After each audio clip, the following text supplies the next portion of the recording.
Hello, everybody, and welcome to another episode of At the Top of Her Game. My name is Bonnie Raynor, and it is my privilege to be back profiling more of the highest profile female athletes WA and Australia has ever seen. Now, this hasn't always been the case, but Suncorp Super Netball currently has 8 teams in its top tier competition. And of those 8 sides, WA's adopted star shooter Nat Medhurst has represented 5, if you don't mind. That's certainly 5 more than most. Nat, it's a pleasure to have you on At the Top of Her Game. Thanks for having me. Wow, 5. I actually had to start doing the math in my head. I was like, is that actually right? I promise I did check it about 10 times just to make sure. Yes. So impressive. 5 different clubs, 3 iterations of the league. So, I certainly got around and hung around for a while. Suncorp to ANZ Championship. We'll cover it all here today, but I do have to start with a bit of a stitch up. You'll probably say this is like choosing a favourite child, which I'm sure you'd never do out of Wilson and Harriet. But out of the top tier domestic teams, which one was your favourite and why? Oh, geez, it's a hard question because they were all so different. But to be honest, I've probably got to say my very first few years with the Adelaide Thunderbirds. The last 1 or 2, not so much, but certainly I think just that whole environment, it was still very, I guess, immature, still as a sport. I think the coach I had, Margang, over the players, just obviously stepping into, I guess, that high level. I absolutely loved it. You could probably get away with a bit more. Had a bit more enjoyment after games as well. But they were certainly, really great memories and where some of my best friends, friendships started from. Yeah. Well, you've enjoyed such a storied career, which encompasses so much: the interstate moves, COVID, motherhood breaks, remarkable comeback cameos. So let's start from the very beginning because we've got a lot to cover off today. You were born in country Victoria before you moved to country South Australia at the age of 3. So you could say you were primed to be on the move from a very early age. Tell us about your childhood and how you fell into netball. Yeah, you could probably say that. Born in country Vic and then moved again to country South Australia. My parents were publicans, so I actually grew up in a pub, living in a pub for probably about the first, 14 years of my life. So that was interesting. And I think just being a country kid, what you do is you play sport. It's such a part of the community. It's so ingrained across everything that you do. And my dad in particular was really heavily involved within the sporting community. And back in the country as well, netball and footy went hand in hand. So my brother and my dad were quite involved in that in various capacities, whether as a player or in administrative roles. And so I just sort of fell into netball, but weirdly it wasn't something that I loved that much. I played all sorts of sports. Basketball was my true love. I think if anyone had asked me what I wanted to do, it was to play basketball, go to the US, meet Michael Jordan, and I would have been a very, very happy person. I actually started playing netball probably a bit older. So I think I was heading into year 7, so about 11 or so years of age when I started playing netball, and that was because for school, my friends were doing it. So I was like, okay, we'll just tap that on as another sport amongst everything else that I was doing. And and I mean, in the country as well, it was quite I think I had a natural talent for sure. But, you're playing against usually adults, older women. And I just as I said, went through the motions, not really thinking too much because I also wasn't exposed to netball at the elite level back then like kids are now. So as I said, it wasn't certainly something that I was chasing in terms of a career in the game. So your love of basketball, that's so fascinating to hear. How come you didn't fall into that pathway? Is it, as you say, limited pathway opportunities with being remote, or is it just not something you pursued? No, I loved it. I played it all year round. I did representative, actually did state country basketball. And then I think when I started, particularly when I moved into high school, I was still living in the country. And I think netball opportunities and selection in teams just sort of started to come. I had some teachers and club coaches who were really supportive and encouraging of trialling for teams in netball. And as I said, it wasn't a deliberate choice. I still love basketball. I was still playing basketball right up until I moved to the city. But so my family moved to Adelaide, I think when I was about 15 or so years of age. And I think once I got there, sport in the city became a lot more serious, the number of trainings and all of those sorts of things. And as I said, netball doors were sort of starting to be opened, and it didn't leave a lot of time for me then to pursue basketball. But as I said, I was actually doing okay at basketball as well, but I think netball just started to sort of take over, and the demands of being able to do that, and I ended up sticking with netball and choosing that path. Yeah, gee, we talk these days about how difficult it can be switching between, say, white ball and red ball cricket, but imagine switching between netball and basketball, stepping footwork you'd be. Yeah. That is a new level of talent. Now, you touched on your move to the Big Smoke when you're around 15, and that's when things all kicked off for the Thunderbirds, making your debut at the age of 20. What do you remember of your first appearance for them? Yeah, it all happened so quickly. I think I was really fortunate. I was in the SA SASI, so the SA Sports Institute side, and the head coach there was Mar Gangove. I think it's amazing. So many people probably have no idea who she is, but she was also the coach and a dual premiership coach with the Adelaide Thunderbirds. And I think I was coming through the year before I actually made my debut. You'd get invited into the training environment. So I almost did a whole pre-season with the Adelaide Thunderbirds, and I was just starstruck. Kath Harvey-Williams, who was also the captain of the Australian team. There was Jackie Delaney, Beck Sanders, all these just amazing players. And I think I was really fortunate that I was coming through at a time where there were retirements. So Jackie Delaney retired. She was a goal attack. So there was a spot there. There was probably myself and another player who were kind of vying for that position. And I got selected in the squad. And as I said, I had zero expectations. I think I was still quite naive, and I remember once being told I was so laid back I was horizontal. So I just kind of said go with the flow, la-di-da. And yeah, to then get the opportunity to actually play, it was just something else. And, I think, lining up against Monia Gerard, and probably the game that really stood out for me was when we played back then. They were the Melbourne Phoenix, and Sherelle McMahon very quickly became an idol of mine after the 99 World Championships, and being on court with her, and remember just being so starstruck. I think I kind of forgot that I was actually playing and saw myself more as a spectator, but on the court and, In the middle. and just watching her. It was certainly an initiation. I think as a lot of players do, that first year you've got zero expectations. Everyone else probably has zero expectations of you. They take you for granted. They don't know how you operate, so you can kind of fly under the radar quite a bit.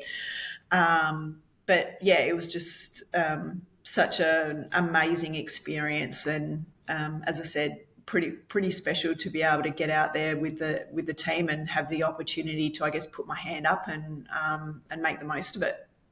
And for it to be just the beginning of a very special career to come. Now, after the enjoyable stint with the Thunderbirds, you switched birds to the Firebirds. You said at the time you knew it was what you needed, and it was the right move. What brought on that move, and what was the thinking behind it? To be honest, the Thunderbirds change wasn't my decision at all. So it was quite a challenging year.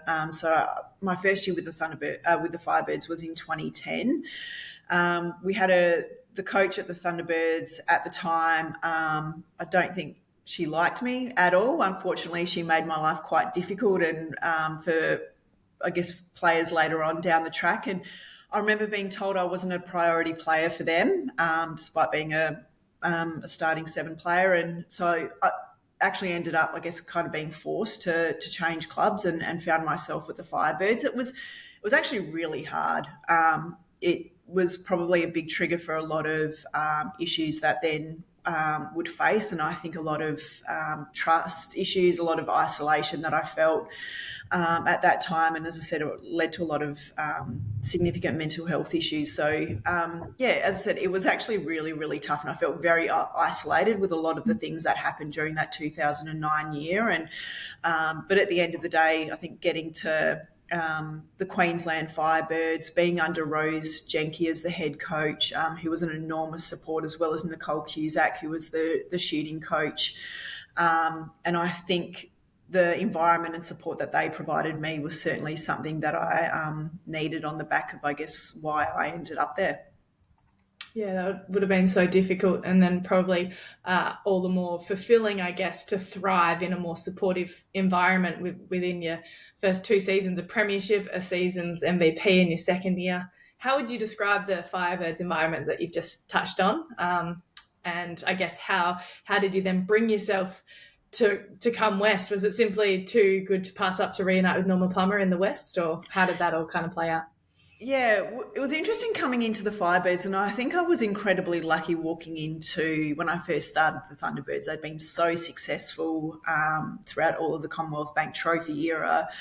And again, and since, as we've seen, they've had a few dips in there in between. But I remember walking into the Firebirds environment; they'd never appeared in finals before, and I think the mindset and the training standards, I think, really stood out as to for me for a reason why they hadn't been in finals. I said a new coach as well in Rose Jenke, and I think that was a huge part around what we worked really hard during that 2010 season to really address what we were as a team, what we valued, the training standards that we were going to accept, and that was a huge shift. And then we went into 2011, and 2011 was a crazy year.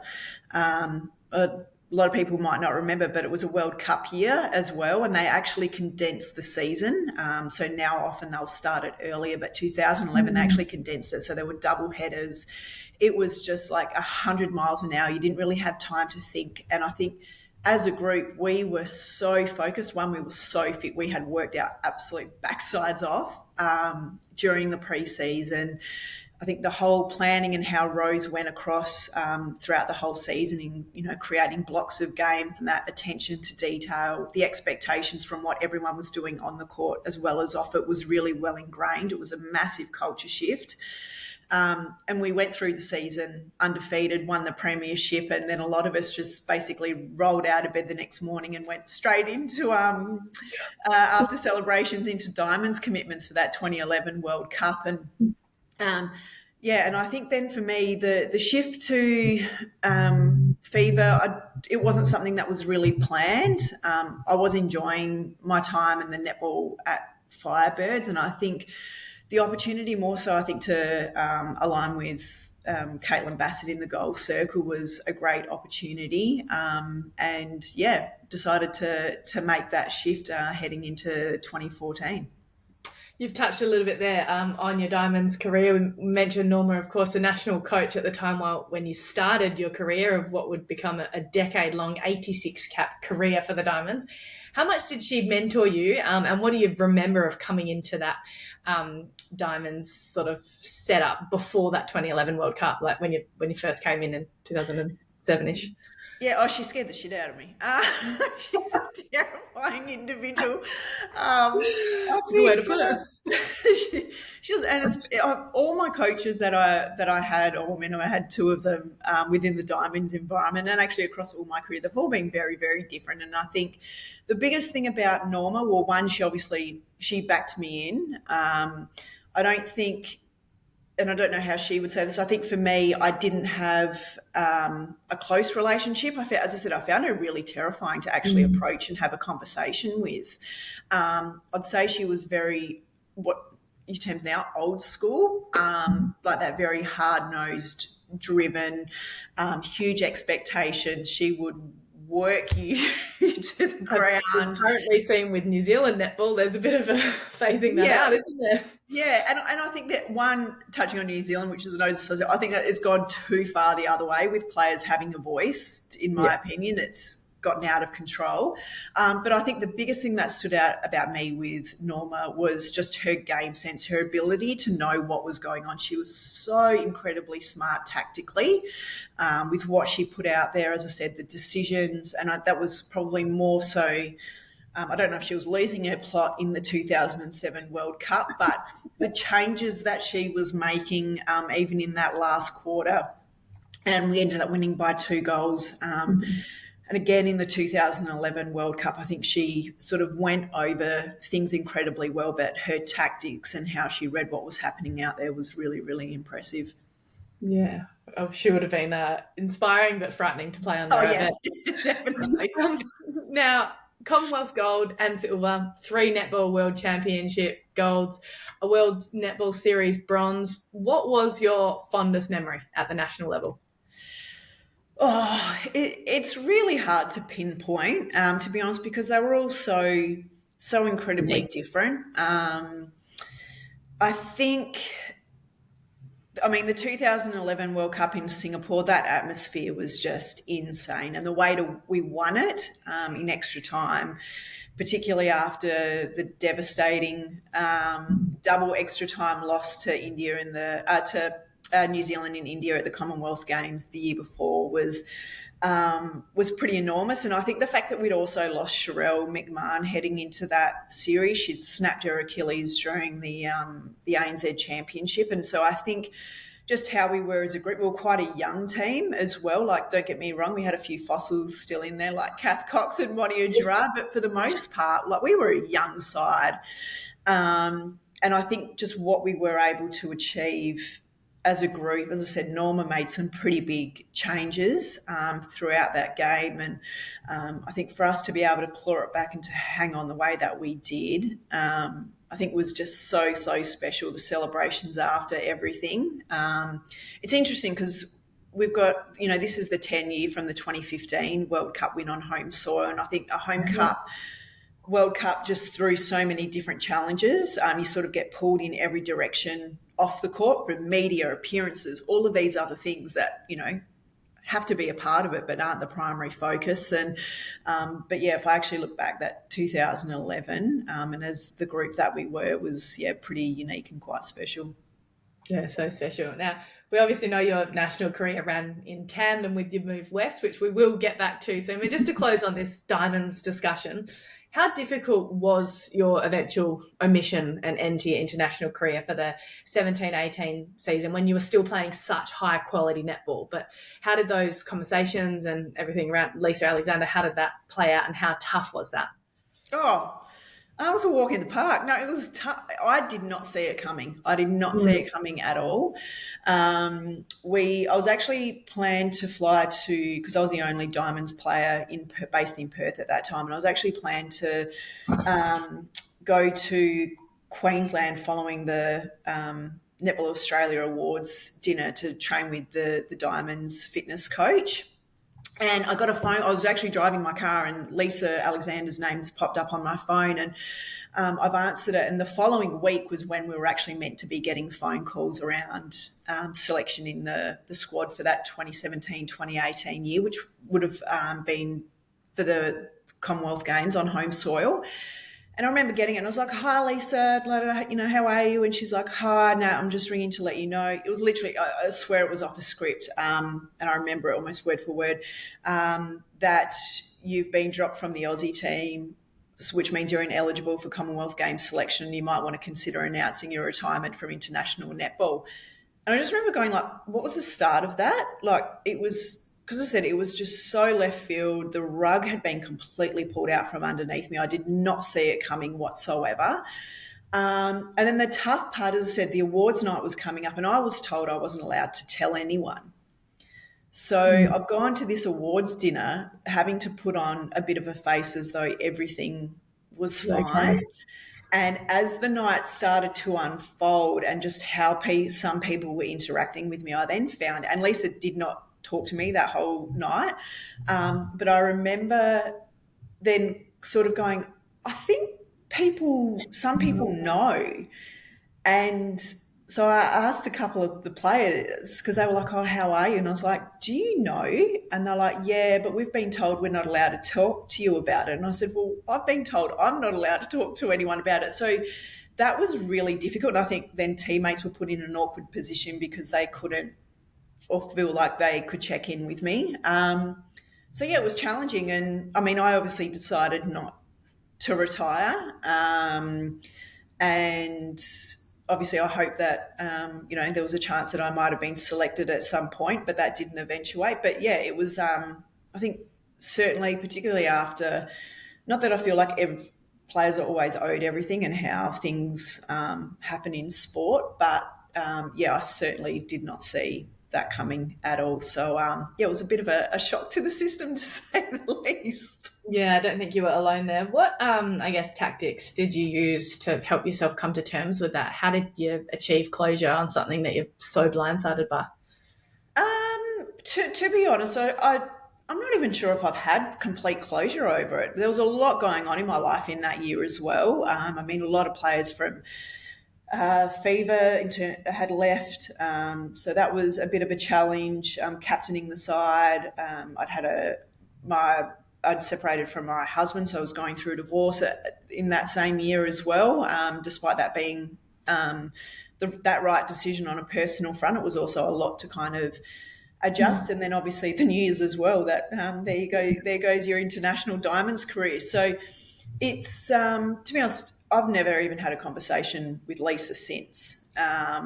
So it'll be interesting. I'll be probably seeing her sometime soon, so I'm not too sure how that'll go. Like, as I said, I respect that decisions need to be made, and I think particularly from previous experiences that I've had that I touched on around the Adelaide Thunderbirds, I was very mindful of around my approach to it. I've had checked in with Sykes over the years, and certainly during that time as well, just to kind of help, I think, process it, to try and get an understanding of it all. But sadly, it also then eventuated with what happened in 2018 at West Coast Fever. So look, it was an eventful couple of years. I was just like, what is going on here? That's so difficult. I guess the highs and lows of elite sport, right?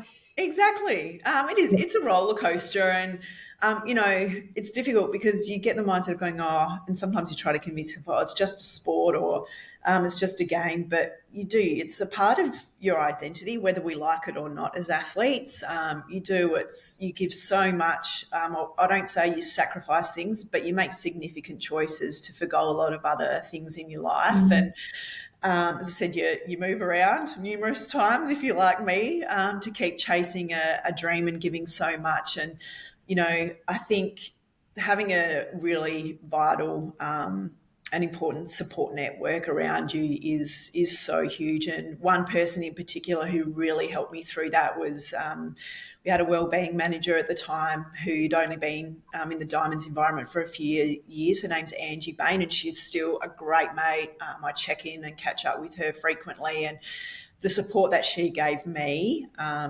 during that time, and to be honest, probably since, was just instrumental, and someone that I relied on a lot to help me get through. Yeah, I think there are many cricketers in that same boat from her stint at the Wacker, and now, of course, she's Fremantle Dockers. So I think she has a few athletes in Australia, I think, who she has an influence. Absolute best, isn't she? Now, a very frustrating way for you to finish that Diamonds chapter without the closure that you would have longed for. But on a brighter note, the chapter we all preferred, the green dress. We've sort of touched on it a little bit. You captained your dynamic juxtaposing partnership with Caitlin Bassett, which we had seen at the top level as well. She'd park under the ring. You would run rings everywhere as chief feeder and also a long-range shooter. And that morphed into the same partnership there with Janelle Fowler-Nemard as well. What did you love the most about your time at West Coast Fever? I think it was just exciting. Obviously, when I first came in, it had its challenges, no doubt. I think, again, it was when I first started, so around 2014. Again, it was, I think, inexperienced in terms of expectations. I think that was a lot that Normal was trying to change in the environment. And so that was, as I said, something that I probably struggled with a bit as well, based on all the experience that I had in coming in and just with certain things. But I think it was exciting. Like, the teammates that I had, they were great. Ash Brazel, an amazing friend, Shay Bolton, obviously getting to play with alongside Caitlin Bassett. Kate Beveridge as well was another one, still a great mate, and who I also had a bit of time with in the Diamonds environment as well. And I think that was just really exciting to work on those combinations. And I feel like try and play a part in trying to shift a lot of, I guess, the culture and expectations around what we were as a club. I think, to be honest, playing at Perth, and early days we were playing at the old HBF stadium or Challenge Stadium, whatever it was. But then once we got to RAC Arena, that without a doubt was my greatest game days. I loved it, like walking out the Green Army, the The crowd, the noise and atmosphere, yeah. everything. It is actually amazing. And I think obviously where it is now at the moment, it's just even grown so much bigger. But as I said, I think hopefully playing a part in getting the club to, as I said, a more of a professional space, particularly in terms of the playing group and the standards that we delivered, how we looked at things. Hopefully that was, I guess, a small part that I was able to play in my time there. Yeah, absolutely. And I hate to make it sound like deja vu, but unfortunately for all of us Fever fans, we were blindsided by the news that you wouldn't be returning for the 2019 season after the team you'd just, led them to a grand final the year before. Who told you that you wouldn't be at the club in 2019 after that grand final loss, and just how hard was that to hear? You're probably thinking, not again. Yeah, well, I had a contract for the Yeah, next the year. third year of your. I think that's why we're all so blindsided. It was meant to be year three of So three. there was an opt-out clause, but there was I think about a 3 or 4 month notice period, and by that stage, like I think there was only a week left of the season. So I was like, for me, it wasn't something that I'd spoken about or anything. And I actually remember getting a text message. It was after the grand final, and I got a text message from I think it was the day after. I started getting some messages from coaches from other teams, and I thought, oh, this is nice. Like, I think Julie Fitzgerald said Rob Wright, and I'm like, oh, this is nice. Like, they just sort of people I knew as well, just checking in after the grand final. And then on one of the days I got a message from Ash Brazel, who was playing over at Collingwood, and she's like, mate, are you going to come over here? And I'm like, what are you talking about? I'm contracted with um, Fever. And then I messaged one of the assistant coaches and I said, what's going on? Have you heard anything about this? Because I've heard Alice Teague Neal, because I think in the message, Brazzy had also said that Alice was coming over to Perth. I said, I've heard Alice is coming over. And she's like, I don't know anything. From what I know, they want you. I was like, well, I'm still contracted. And then it was actually at the awards dinner that I pieced it together, because I was pretty certain that Alice had signed, and then Janelle was obviously signed, and then I had been informed that Kalia Stanton had signed a 1-year extension, and there's only space, given the contract numbers, for 3 shooters. And so I basically pieced it together that night that there was something going on. There was something amiss here. And then the next day I was then told I had a meeting with the club, and I thought, what on earth is going on? And I was then told that they were pulling out, and I said, had no idea. And the biggest thing for me, I was like, I am not going to be made to look like I'm walking out on this club, because that is not the case at all. I think I went radio silent for a few weeks because I just had no idea. And I was like, what am I going to do? Like, I think the contracting window, there was only 1 week left. Basically, every other club had signed. I was like, that is the end of my career. I've just bought a new house. It was just not at all on my radar. So there was a lot to process in a very, very short amount of time. I think I remember even just sending a text message to my family saying, this has happened, don't call me, because I did not want to talk to anybody about it. So it was, as I said, I didn't really know what on earth to think. It was just like, what am I going to do with my life? What reasoning did they give you behind their decision? They just said that they had opted out of it. To be honest, I don't think I remember all of the ins and outs. There was no real reason. I can only assume, based on everything that eventuated, was a lot of it maybe had to do with the salary cap, and that was never something though that they even asked. They never asked me if I wanted to take a pay cut, which I certainly would have done. It was just for them that they were wanting to go in a different direction, and I guess maybe they I think age might have been a factor, but it was, as I said, it was just no idea it was coming. So disappointing. I'm so glad that you weren't lost to the game. Obviously, when Collingwood came calling, I better race through these last Collingwood. Uh, Yes, exactly. A bit controversial over here. We all love to hate Collingwood, but just before we do have to let you go, we'll wrap up with the last couple. How did that play out when Collingwood came calling, and also that you announced while you were over there that you would step back with pregnancy? Can you talk us through that decision when you were still, at the top of your game?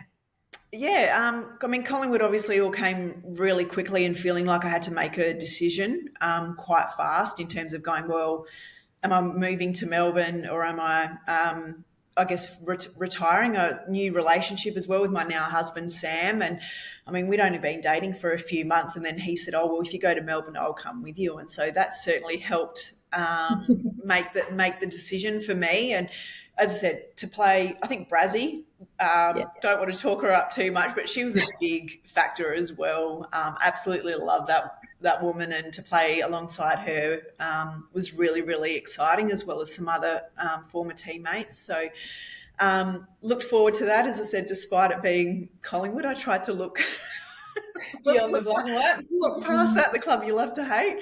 And then, 2019, I actually, Sam and I started talking about having a family, and I knew I needed to go through fertility treatment in order to do that, and had no idea how long that would take or if at all. So I was actually going through fertility treatment towards the back end of that 2019 season. I went through ovulation induction, and I was traveling with needles and medication and hiding it from teammates, and all of those sorts of things, having to give myself daily injections, and eventually fell pregnant. And I was then hoping to come back for the 2020 season once obviously COVID hit and the season then got pushed back. And then unfortunately, whilst I managed to get back, we couldn't get Sam to come into the hub, even though there was a pregnancy policy and just a few other bits and pieces. And unfortunately wasn't able to play, and then decided to call an end on the career after that. That would have been really difficult, I imagine, to make that decision. But in true Nat fashion, always so much to give. It didn't actually end up being the end. You've made the difficult decision to retire, but then you also added some beautiful little cameos as training partners and individual appearances for Fever and the Mavericks, which would have been very special having your kids there. Was there any sense of closure getting to play one last match for Fever, or did you not view it like that? I loved it. As I said, I never had an issue with Fever. I think probably everyone else managed to hold on to the grudges. As I said, I think it was really important when everything happened in 2018 for me to still try and leave on good terms. So I remember catching up with Stacey at the time and all of those sorts of things. And I think I kind of, by that point, had put everything behind me, and to be able to go and play, as I said, I think any person who's ever come back to anything, maybe with kids, is I found all the things that used to really tick me off, or I used to get focused on, I just didn't have the space for it because, I had young kids. I think I came back through the Fever reserves. I think Harriet was only 4 months old post C-section with her, and so I remember before games, like breastfeeding in the change rooms and all of those sorts of things, and I absolutely loved it. I mean, the kids don't remember any of it. They still love the game. They love netball, and they always talk about it. But for me, it was just really special, I think, to show and come back. And I think it's amazing the mindset as well that I had during that. I felt like I had a lot of time to catch up. So just every training session that I went into, I was really focused on what I needed to get out of it. I really loved working with the younger players as a training partner. So the Kranzberg twins, those other girls, that was, I think for me, became the real focus, knowing that I might not actually ever get to step out on court. But then when that opportunity came, I knew it was a one goal loss to the Swifts. Bloody hell. It was just so exciting, and it was actually really, really special to get back out there again. It's fantastic. We're seeing so much more of it with, Daisy Pearce and her twins, even Kiara Bowers this AFLW season, breastfeeding your son, after a game in recent weeks. Before we let you go, becoming the head of sport at PLC, a really prestigious sport school here for girls, and now your role as female player development manager at the WACA. How have you found work life since professional netball and that juggle with your beautiful children? Yeah, it's been interesting. I think going into the school system was Would have been eye-opening. confronting. I'll Yes, say the least. especially one like PLC I'm with not the. sure I'll jump back into that too fast. I actually resigned from my role at WA Cricket a couple of months ago, but I loved it, and I think the under one cricket was just so eye-opening in terms of how big that game is and what they're capable of and all the resources and things that they have. The playing group, it was so great to work with athletes, and I think to really be able to resonate and provide a lot of empathy, but also challenge them, I think, a lot on their thinking. I think the quality of the cricket in the women's game is so impressive, and yet there's still, I think, a bit of a way to go around some of the professionalism in the state environment, but there's been an enormous shift over the last few years within the WACA, which hopefully I've been able to play a part of. But as I said, to really get to know the players more than just a surface level, and as I said, to be there to support them, to help guide them, to challenge them, just like I had, the likes of Angie Bain and what she did for me. I know how important that role is as a player development manager, and what you can do for individuals within that environment, even if it's seeking assistance outside of me to help them not only in what they're doing in their sporting careers, but also off it. Was really, really important. It's said a huge thing that I was really passionate about, and hopefully was able to do that for that playing group and the individuals across my time there. And as we let you go, what do you find yourself doing now? Finishing my MBA. So I've spent the last 2 years doing a stupid amount of study. In all your spare time among the Absolutely kids? crazy. I remember, working 4 days a week with the two kids, studying at 1 a.m. to get everything done, and just finishing off my my MBA, doing my last assessment at the moment, and then assuming I pass, that's it, pens down. And then, looking forward to some exciting career ventures moving forward. So, keep an eye out. We will certainly watch this space. It has been such a privilege to take you away from your MBA. Sorry, we better let you get back to your final assignment. Good luck. Thank you so much for coming on At the Top of Her Game today, Nat Medhurst. It's been a pleasure and a privilege. Thank you so much for having me. You've been listening to another episode of At the Top of Her Game. Thanks for tuning in. We'll catch you next time.